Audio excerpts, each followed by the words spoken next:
Okay, as I promised, whoops, I'm going to go back a little bit before I get. I'm going to go do the digestive system notes.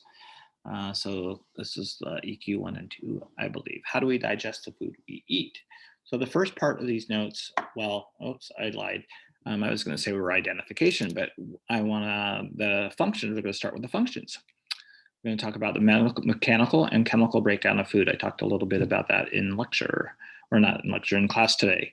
The other major function is the absorption of nutrients into the cells. And obviously, that's why we eat, to get those nutrients. Now we're going to go ahead and do the identification. I will include an identification sheet in Canvas. So if you want to print it out and practice your identification, you may. So we're going to talk about the salivary glands, tongue, esophagus, stomach, liver, pancreas, right below the stomach, gallbladder. We talked about the pancreas, that was in our endocrine system. We have our small intestine, large intestine, rectum, and then the anus. All right. So, sort of an interesting fact about the digestive system. It's actually just a sort of apart from our whole rest of our body. It just in our mouth to our anus. It's just one It's just one. Um, it's a closed system, so nothing ever. We have the capillaries that get the nutrients out, but for the most part, it's just what we eat goes out, type of thing. So it's sort of an interesting aspect of that. So this is more of the intestines. Close up identification. So we're going to start off with the stomach. It goes into the duodenum, and then the jejunum, and then we have the ileum, the appendix, vestigial organ, the cecum, the colon, and then we have the mesentery, which is just a connective tissue. All right, and then more into the stomach lining, we have a sphincter. It's a regulates, that opens and closes, allows things to pass in and out. We have the lower esophageal sphincter and the pyloric sphincter on the other end of the stomach. We're going to talk about gastric pits when we talk about enzymes that are released to break down nutrients. So we have the pits, and then we have the gland itself. And then we have, if you cut that off, right? So the pits are up here. We have the mucosa, submucosa, and then a muscle layer. And then we have the serosa is on the internal aspect of it. So you're looking at, the outside, and you can see that it's folded for absorption to increase the surface area of absorption. Identification, even more closely, we have the villi, which are this segment here, and then on top of that, you can sort of see the microvilli, and this again increases the surface area. Now we have our mouth, we have our incisors, we have our canines, we have our premolars and our molars. All right, so the alimentary canal. All right, so it starts with our mouth, it goes to the pharynx, to the esophagus, the stomach. So the pharynx is where we're going to have both air and air and food. And then the esophagus, we'll talk about the organ that keeps it from the food going down. Stomach, small intestine, large intestine, rectum, anus. So that's the order that it goes into. Okay, alimentary. So we talked about this already. We talked about the layer of the structure of the similar to what the stomach. So we have the mucosa, submucosa, and you could sort of see it here. We have there's a mesentery, which is, like I said, is the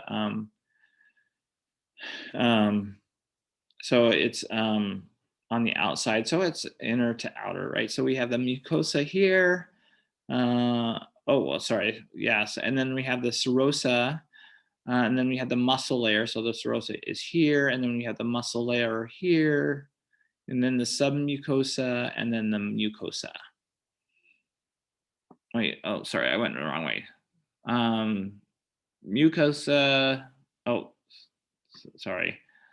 Let's try that again. So the mucosa, submucosa is on there, and then down here is the muscle layer, is this yellow, and then we have this serosa here, and so that would be the outer part. Okay, sorry about that. I sort of messed that up. I was going the wrong way. The movement, the mixing movement, we have the first part is called segmentation, is where the smooth muscles contract rhythmically.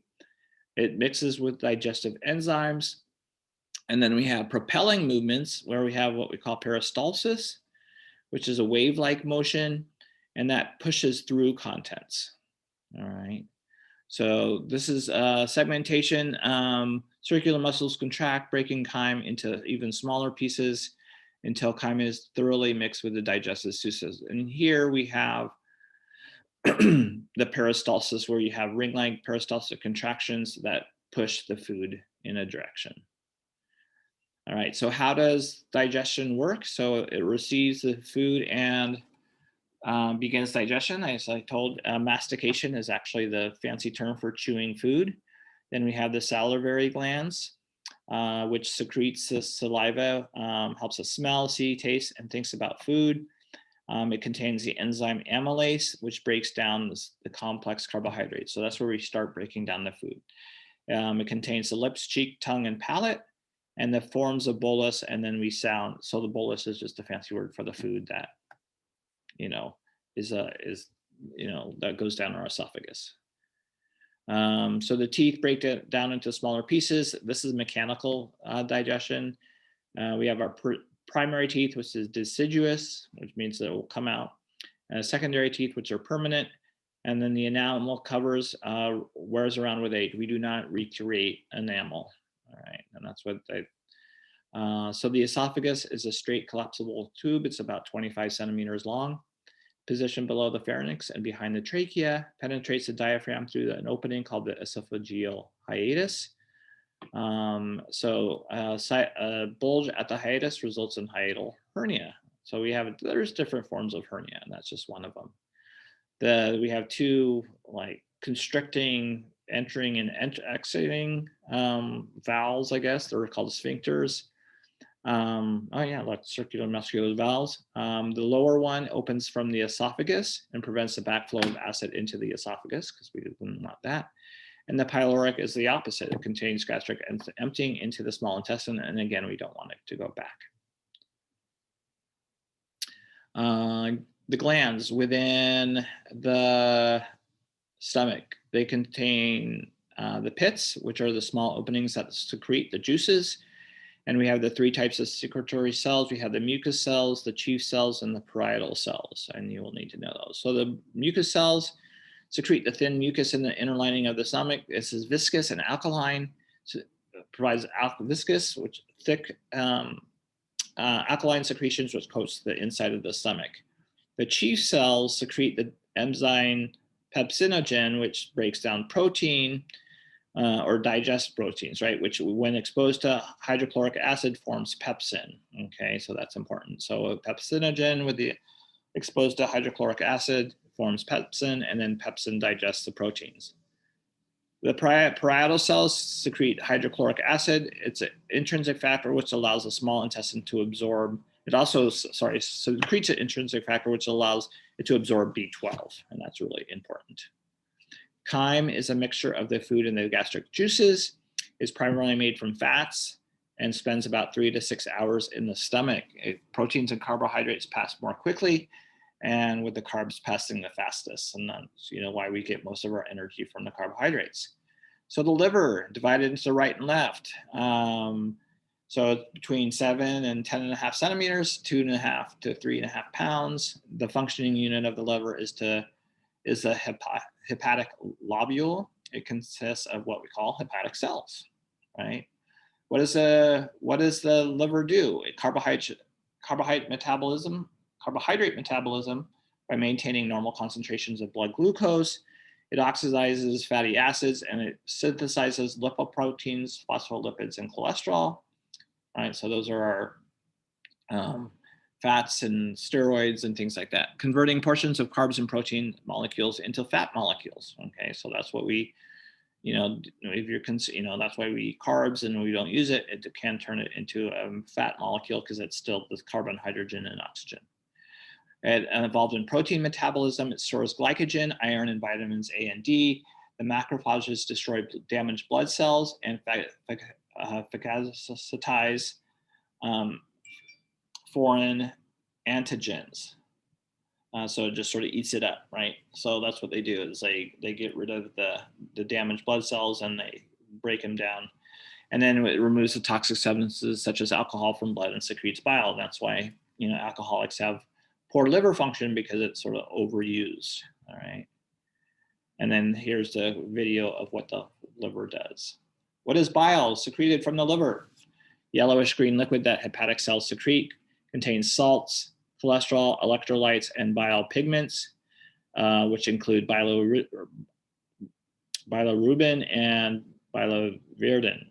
And the salts emulsify fat goblets, right? So they break them down into, so it emulsifies, so it surrounds the fat droplet. Okay. The gallbladder. I told you these are pretty long notes. Pear-shaped sac stores bile between meals, reabsorbs water to concentrate bile, and releases a bile into the small intestine or the duodenum. Gallstones, have you ever heard? They're a crystallized form of cholesterol in the gallbladder. Gallbladder can build up and block the flow of bile from the small intestine. And we can.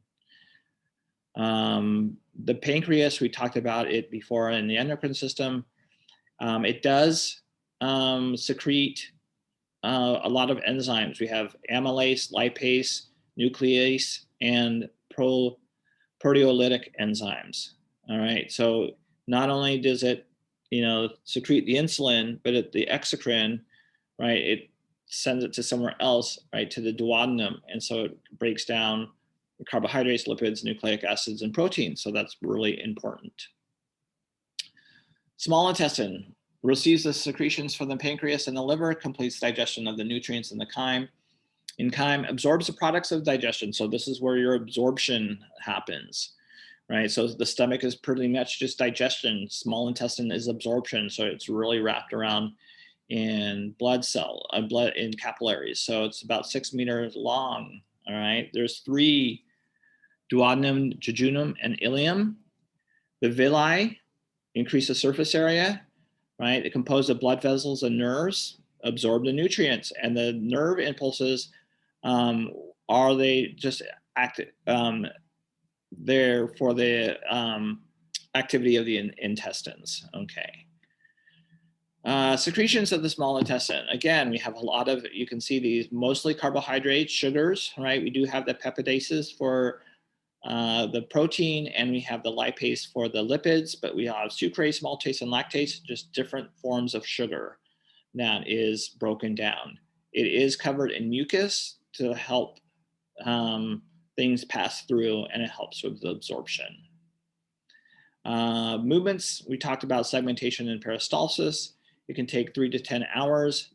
Diarrhea is a quick movement through the small intestine to the large intestine, prevents the absorption of water and all the nutrients and electrolytes that normally would take place in the small intestine. Large intestine, this is for water balance, right? It's very large in diameter, and it's only about 1.5 meters long. It absorbs water and electrolytes, forms and stores feces. The vermiform appendix is a closed tube attached to the cecum. So we talked about how that may have been with meat digestion when we ate mostly meat in our ancestors.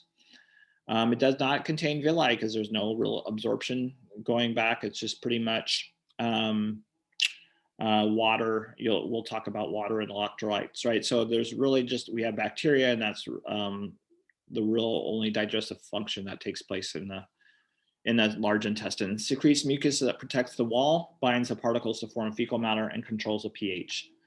Absorbs water and electrolytes. It synthesizes the vitamins K, B12, and thiamine, and riboflavin. All right, I think that's it. All right, so I know that these were long, and as I mentioned, they'll be due on the day of the test.